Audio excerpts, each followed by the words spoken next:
TV KPM.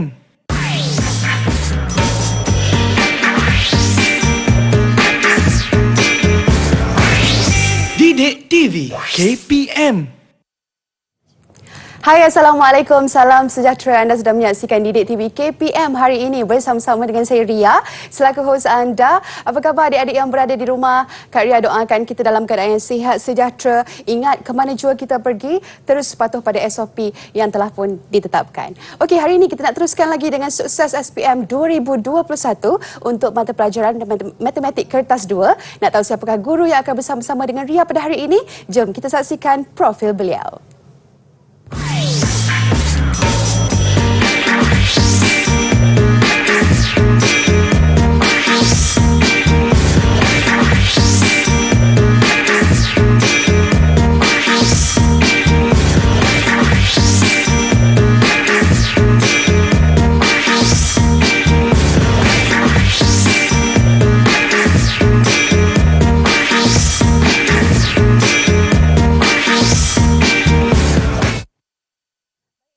Kita pun saksikan profil guru kita pada hari ini. Dengan itu, Ria ingin mengalu-alukan kedatangan Cikgu Tengku Nurhalina Tengku Ahmad Putra daripada Sekolah Menengah Dewan Beta Kota Baru, Kelantan. Silakan masuk, Cikgu.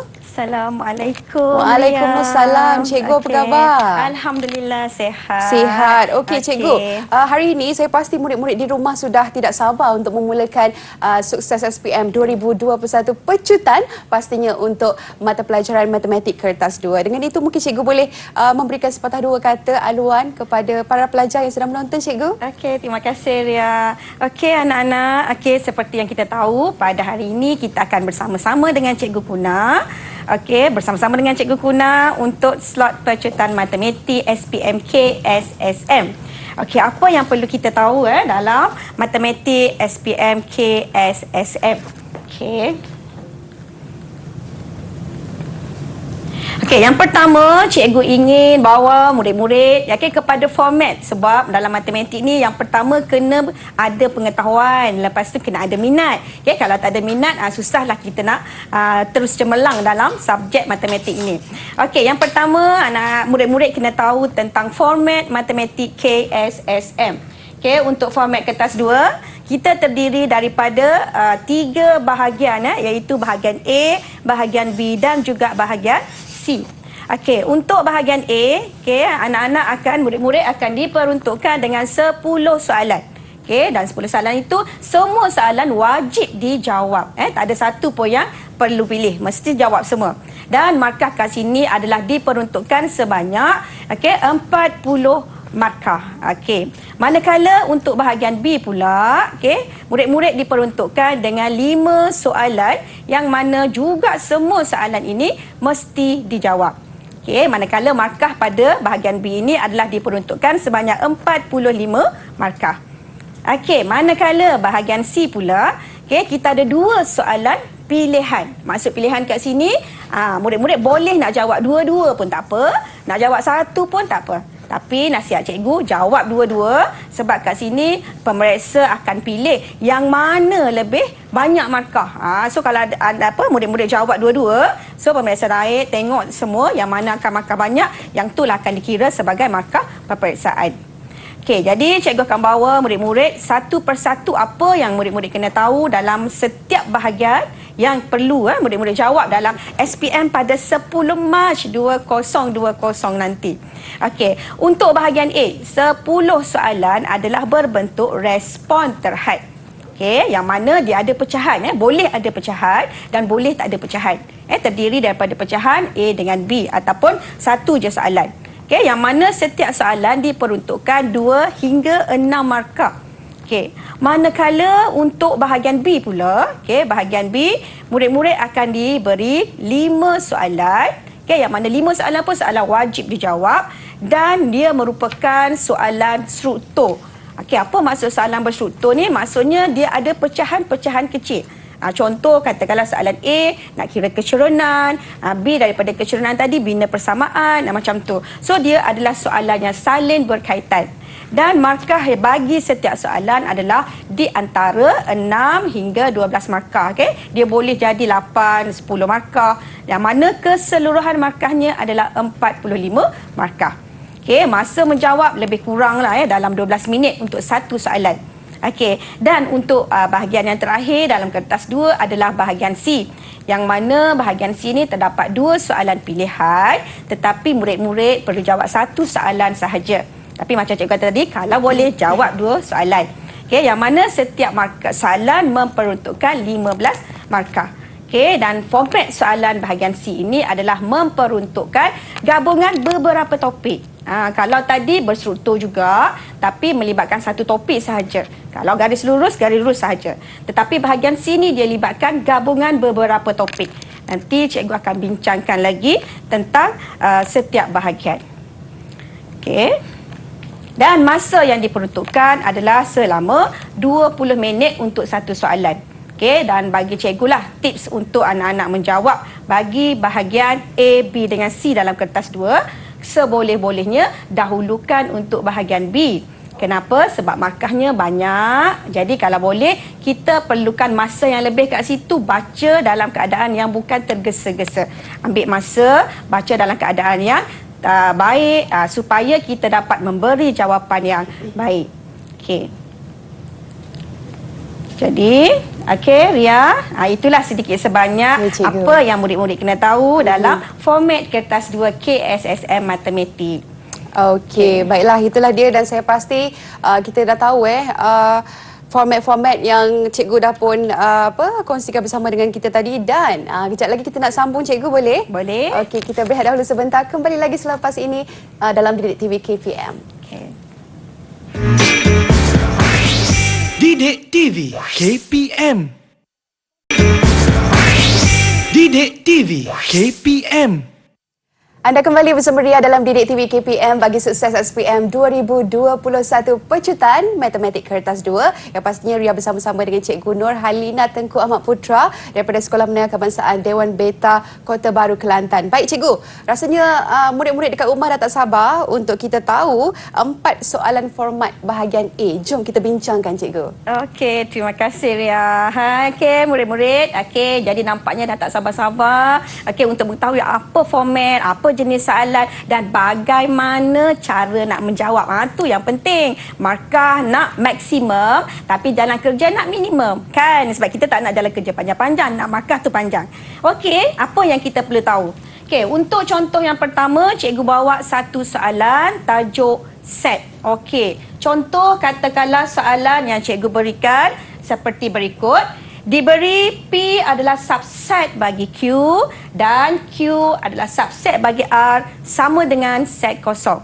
Okey, soalan ada pecahan. Bahagian A tadi ada pecahan. Yang mana soalan A, pada rajah di ruang jawapan B, lukis set yang menunjukkan hubungan P, Q dan R. Okey, murid-murid nampak kat sini satu tips dia sebut set P, Q dan R. Okey, maka murid-murid mesti lukis 3 set. Yang mana bentuk set ni tak ada masalah. Nak lukis bentuk bulatan ke, segi 4 ke, segi 3, tak ada masalah. Okey, contoh yang pertama, kita lukiskan set P tadi dalam bentuk segi 4. Okey, kemudian apa yang murid-murid kena faham, P subset bagi Q. Sebenarnya P subset bagi Q adalah semua unsur P adalah unsur bagi Q. Semua unsur P adalah unsur bagi Q. Jadi di sini apa yang kena murid-murid buat adalah, dalam istilah lain senang cerita, kalau semua unsur P dalam unsur Q, cikgu kata P itu dalam Q. Jadi kat sini murid-murid boleh lukiskan set P ini adalah di dalam set Q. So kita nampak satu bentuk gambar rajah Venn macam ni. Okey. Yang kedua, kita juga ada diberi Q subset bagi R sama dengan set kosong. Kalau tadi P dalam Q, sekarang R dalam Q dalam R tetapi sama dengan set kosong. Maksudnya dia bukan di dalam. Jadi kat sini, cikgu boleh kata Q bukan di dalam R. Maka di sini cikgu akan lukiskan satu set R yang bukan di dalam Q, berada di luar. Okey, itu yang pertama lukisan gambar rajah Venn kita. Okey. Yang kedua, okey, soalan minta kita lorekkan set. Lukis tadi dah dapat 1 markah. Senang saja. Yang kedua, murid-murid dikehendaki melorek apa yang kita dah lukiskan dalam gambar rajah van tersebut. Okey, soalannya, lorekkan Q sekutuan dengan R dan bersilang dengan P pelengkap. Okey, senang sahaja. Yang pertama, kita lihat apa hubungan yang dia mahu. Q bersekutuan dengan R. Senyum. Sekutuan tu senyum. So, kalau senyum ni semua dia terima, semua dia ambil. Jadi kat sini, Q sekutuan dengan R, kita akan lorekkan semua Q termasuk sekali dengan P dan termasuk sekali dengan R. Yang pertama. Okey, dah dapat 1 markah untuk operasi set yang pertama kita buat. Yang kedua, okey, murid-murid lihat, ada lagi operasi yang kita kena buat, iaitu bersilang dengan P pelengkap. P pelengkap memberi maksud kita nak yang selain P. Bukan nak P, selain P. So, selain P bermaksud kita tak nak P. Dalam istilah lain, kita tak nak P. So, bila kita tak nak P, maksudnya kita akan padamkan P tadi. So, yang kita lorekkan semua tadi, pada asalnya, maka bila kita nak bersilang dengan P prime, kita tak nak P, maka kita akan padamkan P. So, dapat 3 markah. Jadi, murid-murid dapat 3 markah. Senang saja. Okey. Sekarang cikgu bawa pula murid-murid kepada contoh yang kedua. Okey, untuk tajuk ketaksamaan linear dalam 2 pemboleh ubah. Okey, soalan ini juga sangat senang. Okey, jadi cikgu bawa murid-murid pada 2 bentuk soalan. Yang pertama, soalan ini telah diberi satu rajah yang telah dilorekkan. Okey, cuma murid-murid diminta untuk mentakrif apakah ketaksamaan yang memuaskan rajah yang diberi. Okey, macam mana cara nak tengok? Yang pertama, murid-murid boleh lihat kat sini ada 3 garisan, okey, yang memuaskan kawasan yang berlorek itu. Maka mesti kena ada 3 ketaksamaan. Okey, yang pertama kita lihat manakah garisan yang cikgu masukkan. Yang pertama, garisan Y sama dengan 6. Okey, sekarang kita nak takrif dalam bentuk ketaksamaan. Sama ada kecil ke, besar ke. Maka kat sini murid-murid lihat lorekan tadi adakah berada di atas garisan ataupun di bawah garisan. So, sekarang kita boleh lihat lorekannya adalah berada di bawah. So, jadi kerana berada di bawah, hubungannya adalah lebih kecil. Adakah kecil sahaja atau kecil dan sama? Kita lihat pula garisan yang dilukis. Adakah garisan tadi tebal atau garisannya putus-putus? Kalau garisannya tebal, maka simbol kecil tadi mesti kena ada kecil dan sama. Jadi kat sini, markah pertama, tulis sahaja Y kecil dan sama 6. 1 markah. Senang sahaja. Okey. Yang kedua. Okey, murid-murid lihat lagi. Mana lagi garisan yang memuaskan rantau berlorek? Ada yang warna merah tu. So, sekarang murid-murid lihat garisan yang merah tadi, bentuknya adalah putus-putus. Kalau tadi garisan dia penuh, so kena ada sama dengan.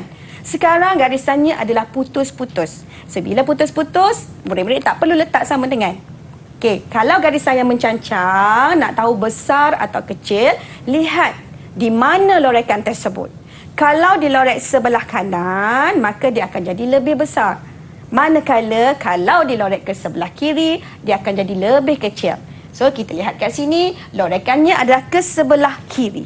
Maka, kita boleh tulis persamaan tadi adalah dalam bentuk ketaksamaan X lebih besar daripada negatif 8. Kerana lorekannya ke sebelah kanan. Okey, kalau kiri lebih kecil. Okey, bagi cikgu, untuk 2 persamaan ini adalah persamaan yang mudah. Kenapa? Sebab persamaan ini adalah persamaan garis yang tidak mempunyai kecerunan. Garisan tu adalah garisan yang selari dengan paksi X dan garisan yang selari dengan paksi Y. Tak ada kecerunan. Tetapi, cuba tengok pada contoh yang kedua. Okey, garisan yang hitam tu. Sekarang murid-murid boleh lihat garisan tu ada kecerunan. Macam mana nak cam kecerunan ni? Yang kita nampak dia condong. So, bila condong tu, maka dia ada kecerunan. Kat sini, murid-murid kena guna persamaan Y sama dengan MX tambah C. Macam Jadi, dua perkara yang murid-murid kena cari. Yang pertama, pintasan Y ataupun C tadi. Dan yang kedua, nak cari kecerunan ataupun M. Yang pertama, murid-murid boleh lihat kat sini. C adalah pintasan Y, maka kita lihat pintasan Y pada paksi Y. Pada paksi Y, kita lihat garisan biru ini memotong pada nombor 6, maka C-nya adalah 6. So, dah dapat 1. Yang kedua, kita kena cari kecerunan. Nak cari kecerunan sebenarnya banyak cara. Menggunakan 2 titik, menggunakan jarak, menggunakan pintasan, mana-mana sahaja boleh.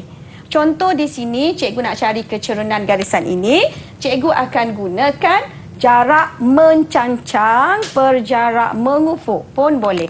Berapa jarak mencancang dia? Murid-murid boleh lihat kat sini. Mencancangnya daripada 6 sehingga sifar, jarak mencancangnya adalah 6. Dan jarak mengufuknya daripada sifar sehingga negatif 8, jaraknya adalah 8. Jadi, cikgu boleh kira kecerunannya adalah 6/8. Dan kecerunan kita kecilkan, dapat jawapannya adalah 3/4. Okey, jadi sekarang macam mana nak buat dalam bentuk ketaksamaan? Okey, persamaannya tulis dulu dalam bentuk persamaan Y sama dengan 3/4X tambah C adalah 6. Tetapi kita nak tulis dalam bentuk ketaksamaan. Murid-murid boleh lihat kat sini daripada garisan ni, lorekannya adalah ke sebelah atas. Sebila ke sebelah atas, dia adalah lebih besar.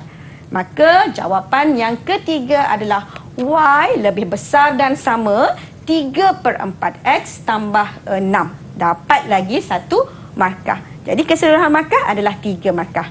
Senang sangat. Alhamdulillah. Okey, yang seterusnya. Cikgu bawa pula murid-murid pada soalan yang ketiga. Kalau tadi dia dah bagi lorekan, murid-murid hanya perlu takrifkan ketaksamaan.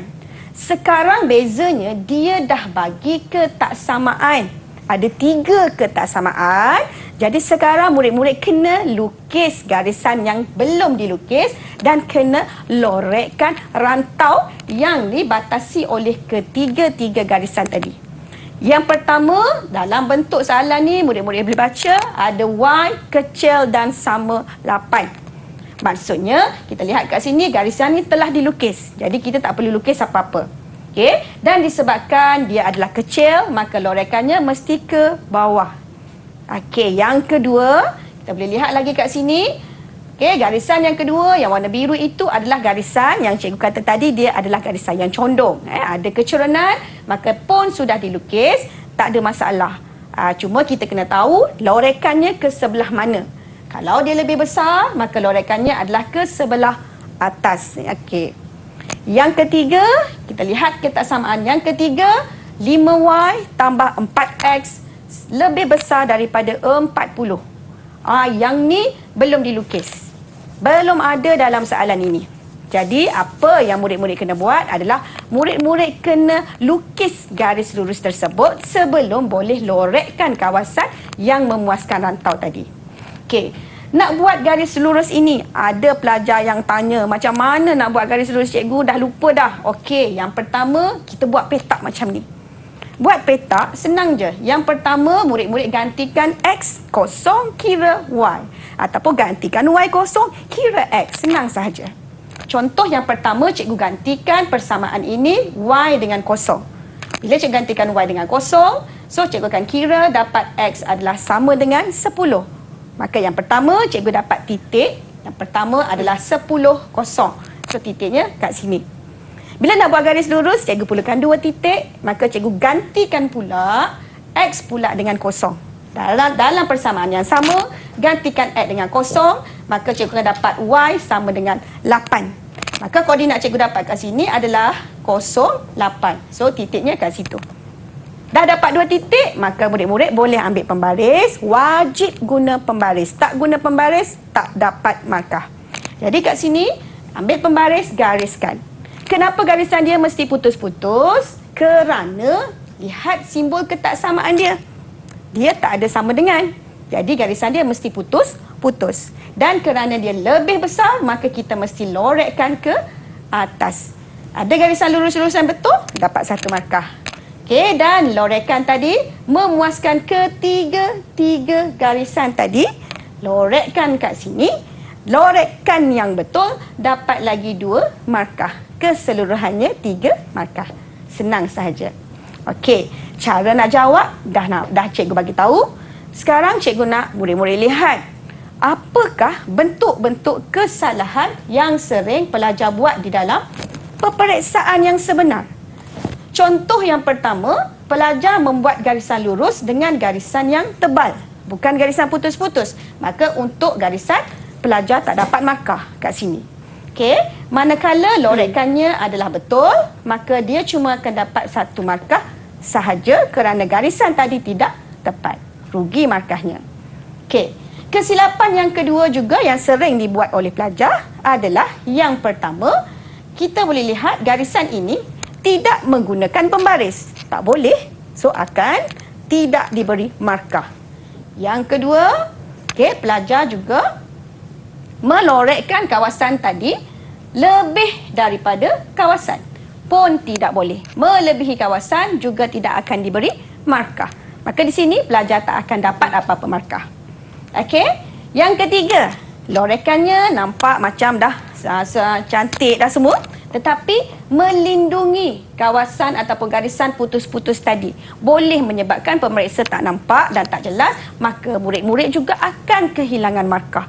So, jangan buat dalam peperiksaan apa yang cikgu bagi tahu kesilapan yang sering pelajar buat. Okey. Dan untuk tajuk yang ketiga, cikgu bawa sikit untuk tajuk persamaan kuadratik. Contoh persamaan kuadratik, cikgu bagi satu bentuk soalan yang diberi sisi-sisi sebuah segitiga dan pelajar diminta mencari nilai T. Okey, di sini jalan pengiraannya kita akan gunakan Pythagoras Theorem dan jawapan ini jalan kerja yang betulnya macam ni. Markah pertama pada bentuk am yang betul, 1 markah. Yang kedua, pemfaktoran wajib ada, 2 markah. Yang ketiga, jawapan tadi kita tekan daripada kalkulator akan ada 2 nilai. Tetapi murid-murid kena ingat, bila melibatkan ukuran, yang pertama kita mesti ada 1 sahaja. Sama ada panjang lebar mesti 1 nilai sahaja. Jadi daripada 2 nilai ini hanya 1 sahaja nilai yang tepat. Di mana nilai yang tepat itu? T sama dengan 4 adalah jawapan yang tepat. Kenapa 10/3 jawapan kurang tepat? Kerana kalau kita gantikan 10/3 dalam nilai 10/3 tolak 4, nilai T tadi tetap akan dapat negatif.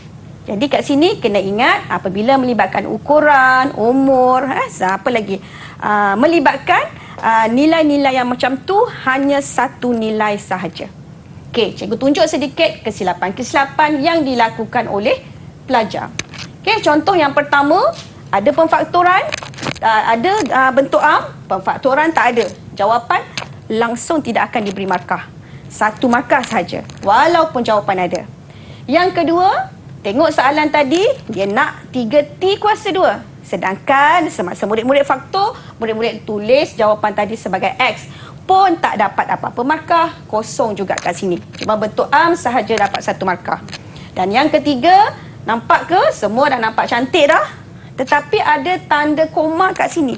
Pun tak boleh juga tanda koma tadi, maka juga akan dapat kosong markah. Okey, jadi apa lagi kesilapan yang kita boleh lihat? Okey, yang seterusnya, kesilapan pelajar adalah apabila dapat jawapan tadi, murid-murid terus membawa jawapan tadi ke dalam bentuk pemfaktoran.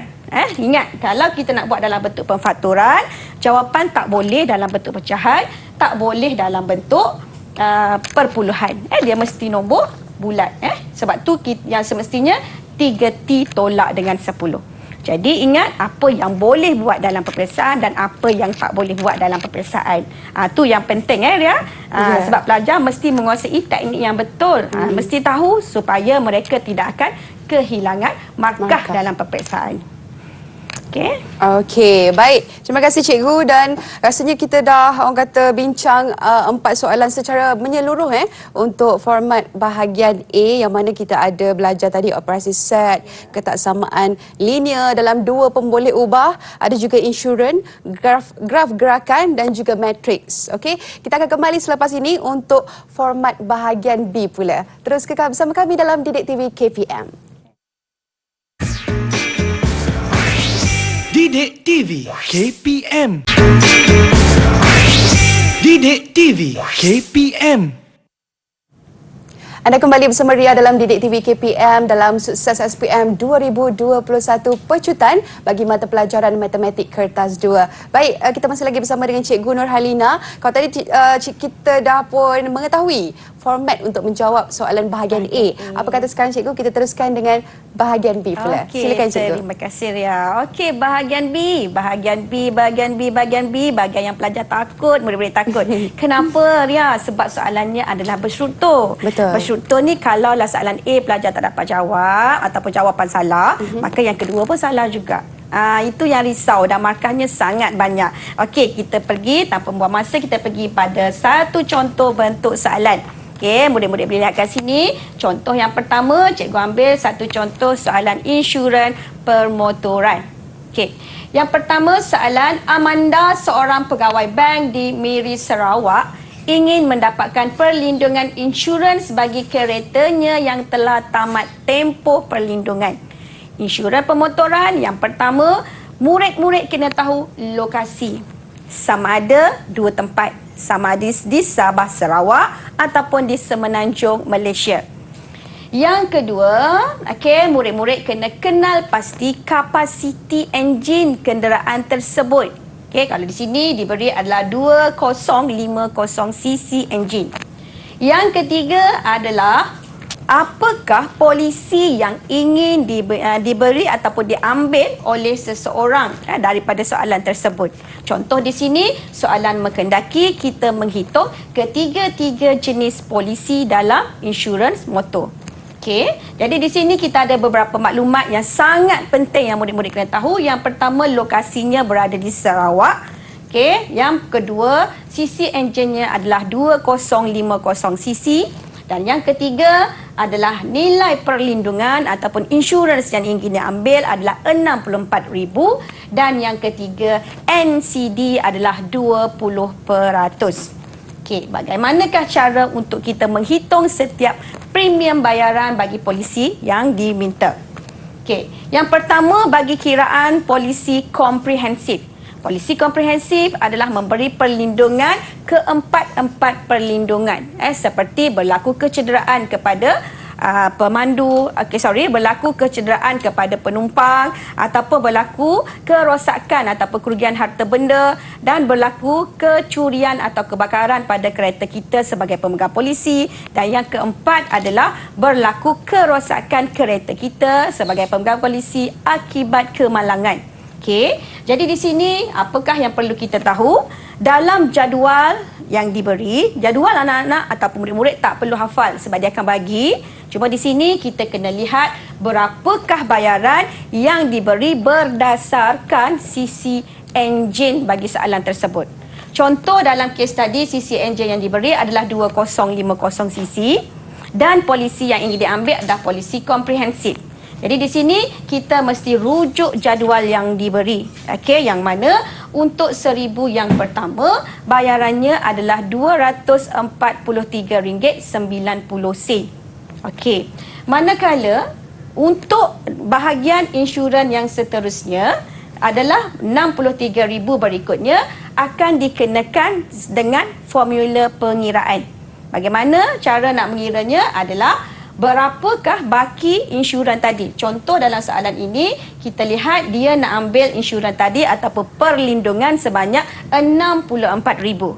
Untuk 1,000 yang pertama, dia telah dikenakan bayaran sebanyak RM243.90. Okey, manakala untuk 63,000 berikutnya, kerana 64,000 ditolak dengan 1,000, maka baki yang tinggal adalah 63,000 dibahagikan dengan 1,000. Kenapa? Sebab kadar yang akan dikenakan tadi adalah berdasarkan setiap 1,000 nilai insurans. Dan nilai ini akan bergantung kepada lokasi tadi. Kalau dia berada di Sarawak, bayarannya adalah RM20.30. Manakala kalau dia berada di Semenanjung Malaysia, bayarannya adalah sebanyak RM26 untuk setiap 1,000 nilai insurans. Jadi di sini bayarannya berbeza mengikut tempat. Jadi berapakah bayaran yang dikenakan untuk polisi komprehensif? Bayarannya adalah RM1,278.90. Okey, kalau dalam soalan tadi ada NCD. NCD ini adalah diskaun ataupun potongan yang diberikan kerana seseorang pemegang polisi tidak pernah membuat tuntutan sepanjang perlindungan tersebut.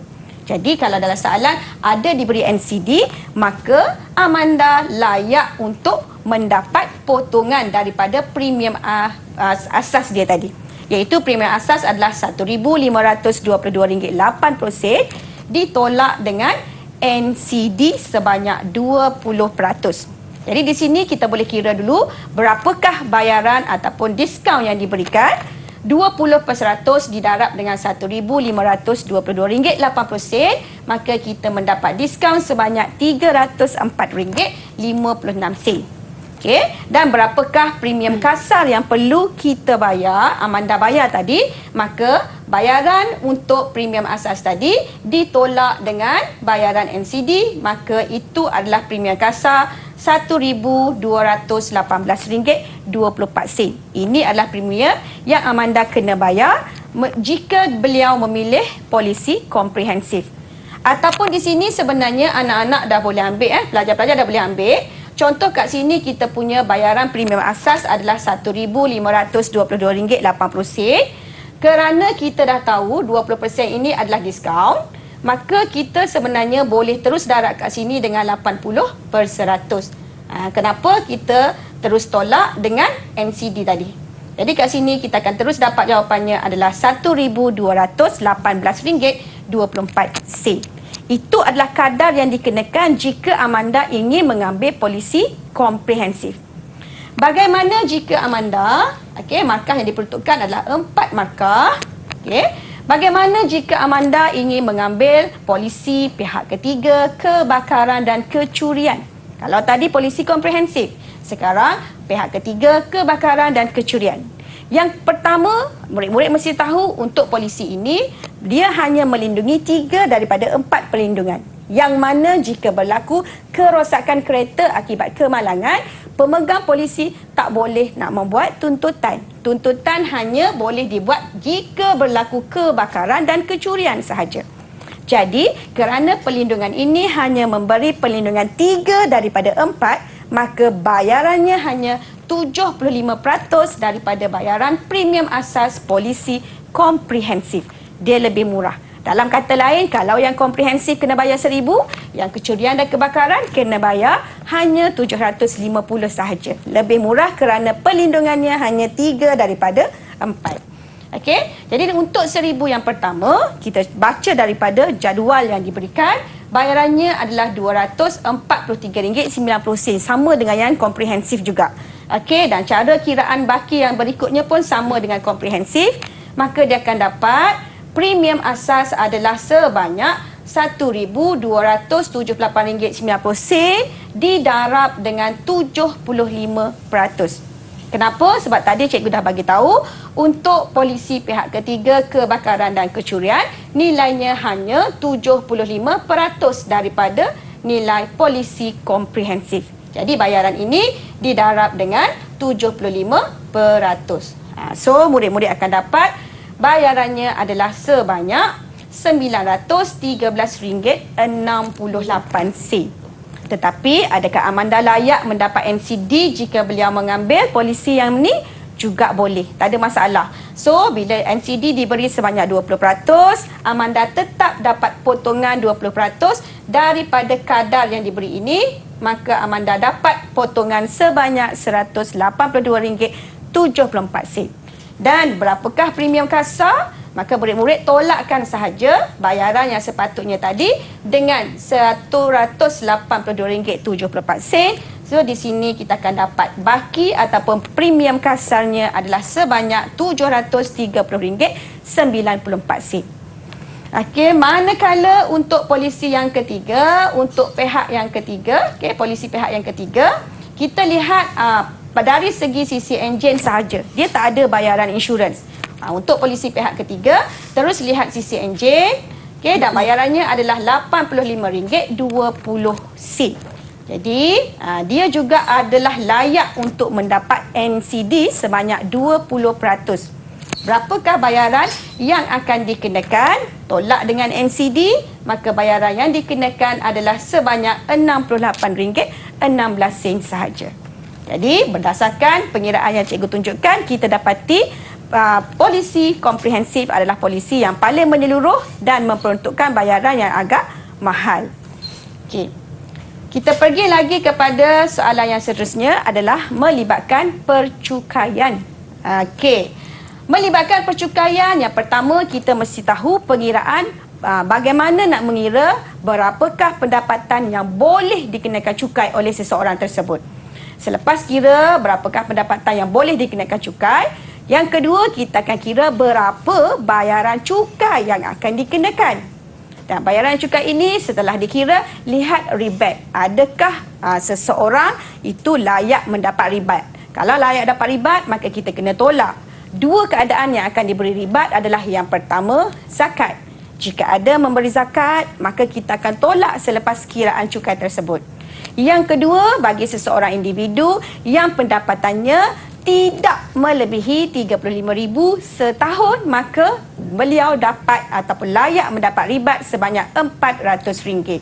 Jadi untuk soalan yang diberi, yang pertama kita boleh lihat di sini, berikut adalah beberapa maklumat yang diberi, iaitu pendapatan bagi Encik Razman dan juga perbelanjaan. Pendapatan yang pertama murid-murid kena tahu, yang dikira sebagai pendapatan bercukai adalah semua wang masuk. Tak kisahlah komisen ke, bonus ke, gaji pokok ke, tetapi tak termasuk dengan allowance. Sebarang allowance tidak akan dikenakan cukai. Jadi di sini pendapatannya adalah RM8,000 ditambah dengan RM200. Okey. Jadi gajinya adalah RM8,000 tadi ditambah dengan RM200. Ini adalah gaji bulanannya. Jadi untuk kira pendapatan bercukai, kita mesti kira pendapatan dalam masa setahun. Jadi di sini kena darab dengan 12. Okey. Lepas tu di sini juga diberi dengan jadual pelepasan. Untuk jadual pelepasan, setiap individu yang membayar cukai boleh menuntut untuk individu sebanyak RM9,000. Bagi isteri yang tak bekerja sebanyak RM4,000. Dan semua ni akan diberi di dalam peperiksaan. Murid-murid tak perlu hafal. Cuma tahu macam mana nak baca daripada jadual. Okey. Contoh yang pertama, soalan minta jumlah pendapatan bercukai Encik Ramzan. Okey, nak kira pendapatan bercukai Encik Ramzan. Yang pertama kita lihat gaji pokoknya adalah RM8,000 ditambah dengan RM200, maka gajinya adalah RM8,200 sebulan. Maka kena darab dengan 12 bulan. Kat sini pendapatan yang boleh dikenakan cukai Encik Razman adalah sebanyak RM98,400. Okey, so di sini kita akan diberi 1 markah. Yang kedua, bagaimana nak mengira berapakah bayaran cukai yang perlu dibayar oleh Encik Razman. Kita mesti lihat apakah pengecualian dan apakah pelepasan yang boleh dituntut oleh Encik Razman. Yang pertama, pendapatan boleh cukainya adalah sebanyak RM98,400. Di sini dia boleh tolak dengan pengecualian, iaitu derma, yang mana beliau ada memberi derma sebanyak RM850. So ini adalah pengecualian. Dan beliau juga boleh menolak dengan pelepasan untuk dirinya sendiri sebanyak RM9,000, isterinya dan anak. Satu orang anak adalah bayarannya RM2,000. Kerana beliau ada 3 orang anak, maka bayarannya adalah RM6,000. Okey, manakala cuba lihat bila pelepasan, nilai itu akan ada had. Bila ada had, murid-murid jangan ambil nilai yang melebihi had. Contoh di sini, Encik Razman telah membeli alatan sukan RM3,000, Tetapi kerana had yang diberi hanya 2,500, maka beliau hanya boleh tuntut sebanyak 2,500 sahaja. Dalam kata lain, murid-murid ambil dalam pelepasan ini, ambil yang mana lebih rendah. Jika had tinggi, penggunaan rendah, maka kita mesti ambil yang lebih rendah. Di sini kita akan kira kesemuanya. Jumlah pendapatan bercukai Encik Razman adalah sebanyak RM69,090. Dan apabila kita dapat dah bayaran ataupun pendapatan bercukai, kita akan kira berapakah bayaran cukai pula. Untuk mengira bayaran cukai, murid-murid kena faham untuk membaca daripada jadual cukai pendapatan individu yang juga diberi daripada soalan. Jangan bimbang. Contoh di sini pendapatan Encik Razman tadi adalah RM69,090. Kita baca daripada jadual. So kita nampak yang pertama, untuk RM50,000 yang pertama, bayarannya adalah RM1,800 ataupun ini dikenali sebagai cukai dasar. Manakala pendapatan yang seterusnya akan dikenakan kadar sebanyak 14%. Kenapa? Sebab tadi kita nampak bayarannya pendapatan bercukai RM69,000, dan baru dikenakan cukai sebanyak RM50,000 pertama, maka bakinya lagi adalah didarab dengan 14%, maka cukai yang dikenakan kepada Encik Razman adalah sebanyak RM4,472.60. Jadi selepas kiraan cukai, di sinilah kita akan tengok ribat jika ada. Jadi daripada soalan, Encik Razman ada membuat potongan zakat setiap bulan sebanyak RM300. Maka setahun beliau telah membayar zakat sebanyak RM3,600. Jadi di sini beliau boleh tolak dengan ribat zakat, maka cukai yang perlu dibayar hanyalah RM872.60 sahaja. Dan biasanya soalan akan tanya, sama ada berlaku lebihan ataupun pengurangan bayaran cukai oleh seseorang, maka apa yang murid-murid perlu buat adalah yang pertama, kira berapakah yang telah dibayar. Contoh dalam soalan ni, cukai yang dikenakan adalah RM872.60 dan dia telah membayar PCB ataupun potongan cukai berjadual sebanyak RM160, maka kita darabkan dengan 12, beliau telah membayar sebanyak RM1,920. Jadi, berapakah bayaran yang diperlu bayar? Dia dah tak perlu bayar kerana dia dah terlebih bayar. Berapa terlebih bayar? Iaitu sebanyak RM1,047.40. Jawapannya, kita akan kata Encik Razman mendapat lebihan cukai sebanyak RM1,047.40, maka di sini pihak LHDN akan mengembalikan lebihan cukai tersebut kepada Encik Razman. Terima kasih. Baiklah, itulah dia untuk bahagian B, kertas 2. Kita dah tahu kebaran kalian bergabung dan juga baru saja cikgu terangkan kepada murid-murid di rumah tadi mengenai percukaian. Kita sambung lagi lepas ni cikgu. Jangan ke mana-mana, terus kekal bersama kami dalam Didik TV KPM. Didik TV KPM. Didik TV KPM. Anda kembali bersama Ria dalam Didik TV KPM bagi sukses SPM 2021 pecutan untuk Matematik Kertas 2. Ria masih lagi bersama-sama dengan Cikgu Tengku Nurhalina. Tadi Cikgu dah pun terangkan kepada murid-murid di rumah bahagian A, bahagian B untuk kita menjawab soalan peperiksaan SPM pada bulan 3 nanti Cikgu. Dan pastinya kita nak teruskan dengan bahagian C. Silakan Cikgu. Terima kasih Ria. Murid-murid yang Cikgu kasihi. Untuk bahagian C, markahnya paling banyaklah 15 markah untuk satu soalan. Yang seperti yang cikgu, anak-anak, murid-murid semua dah tahu dah, bahagian sini dia adalah gabungan beberapa topik. Daripada topik-topik yang berbeza, dia boleh combine, dia boleh gabungkan, jadikan satu soalan. Yang mana setiap soalan tadi, mungkin pecahan markah dia 6, 4 dan seterusnya. Yang mana gabungan tadi menjadi 15 markah. Contoh cikgu bawa murid-murid pada satu contoh soalan bahagian C. Katakanlah soalan diberi yang melibatkan satu soalan Puan Damia mempunyai sebuah kedai yang menjual pelbagai jenis donat. Kedainya beroperasi 5 hari seminggu. Jadual menunjukkan maklumat jualannya pada suatu minggu tertentu. Okey, di sini diberi satu jadual berkaitan dengan jualan satu donat dalam masa seminggu dan soalan menghendaki kita mencari berapakah mod ataupun nyatakan mod donat yang dijual. Jadi nak cari mod, kita akan lihat manakah bilangan yang paling tinggi. So kat sini kita nampak custard, donat custard adalah mod bagi jawapan yang dikehendaki. So satu markah sahaja. Okey, yang kedua hitung min. Min ataupun purata. Min jualan donat pada hari Rabu.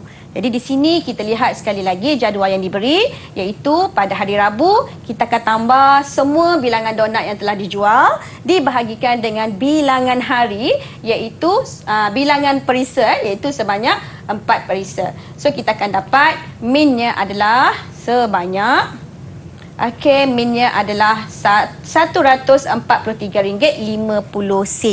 Okey, nah ini adalah contoh satu soalan bagi sukatan serakan memusat, kecenderungan memusat bagi tajuk tingkatan 2. Okey, itu contoh soalan yang pertama. Markah yang diperuntukkan adalah sebanyak 2 markah, 3 markah bagi soalan pertama. Okey, soalan yang kedua, kita lihat diberi gambar donat tadi, yang mana kita diminta, soalan yang pertama, hitung nilai bagi Y, iaitu dalam kata lain kita nak kira panjang dan lebar kotak donat tadi. Jadi kat sini kita akan libatkan satu donat ni berbentuk bulatan, maka kita nak cari jejarinya, kita akan gunakan formula lilitan bulatan, iaitu 2 pi j. Jadi di sini murid-murid akan dapat jejari 4.77 dan satu jejari adalah untuk satu bulatan kita nampak akan ada 2 jejari. Okey, kat sini pun akan ada 2 jejari. Jadi di sini 2 jejari, sini pun 2 jejari, so kita akan dapat 4 jejari. So kita akan darab dengan 4, maka kita dapat Y adalah sama dengan 19.08. Okey, ini adalah salah satu contoh tajuk bulatan yang juga daripada tingkatan 2. Okey.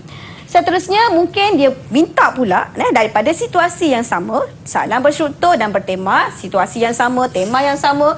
Okey, bagaimana pula Puan Damia nak menghitung nilai package yang dia ambil tadi, itu package ekonomi dengan premier, dan soalan ini memerlukan pelajar menggunakan persamaan linear serentak yang kita belajar semasa tingkatan 1. Nampak tak dia punya soalan tadi dia gabung, lepas tu merangkumi semua tajuk-tajuk daripada tingkatan 1, 2, 3 sampai 5.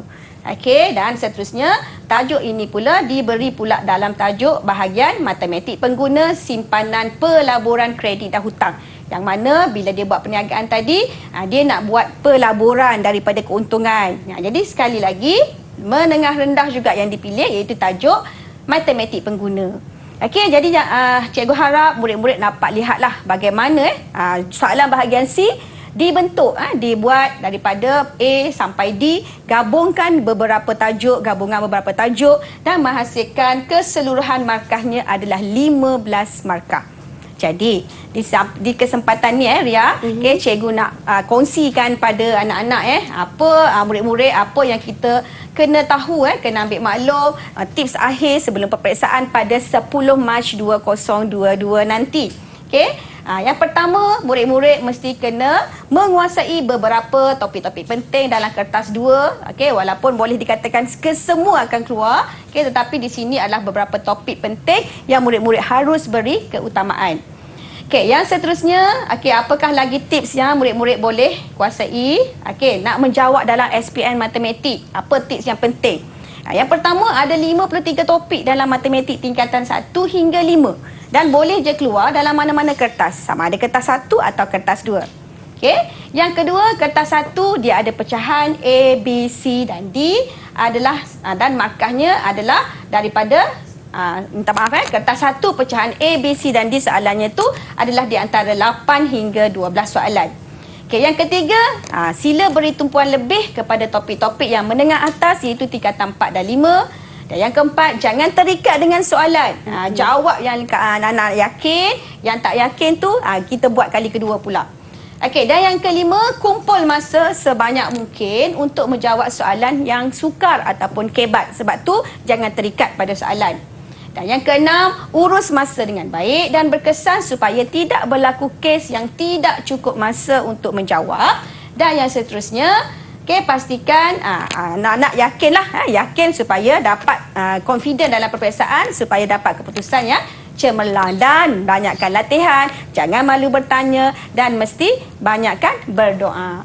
Jadi akhir daripada cikgu, selamat menduduki peperiksaan, cuba yang terbaik dan cikgu doakan anak-anak semua akan dapat yang terbaik dalam peperiksaan SPM 2021. Good luck. InsyaAllah. Baik, terima kasih kepada Yang Mulia Cikgu Tengku Nurhalina Tengku Sama-sama. Ahmad Putra daripada Sekolah Menengah Dewan Beta Kota Baru Kelantan yang sudi bersama-sama dengan murid-murid di rumah juga pada hari ini untuk kita punya sukses SPM 2021 pecutan bagi Matematik Kertas 2, dan kita harapkanlah kejayaan bagi murid-murid yang mana akan menduduki peperiksaan SPM pada tahun ni Cikgu, Ya. pada Mac. Ya, 10 nanti Mac. 10 Mac pastinya kita doakan kejayaan untuk murid-murid semua. InsyaAllah. Terus bersama kami dalam Didik TV KPM. Assalamualaikum.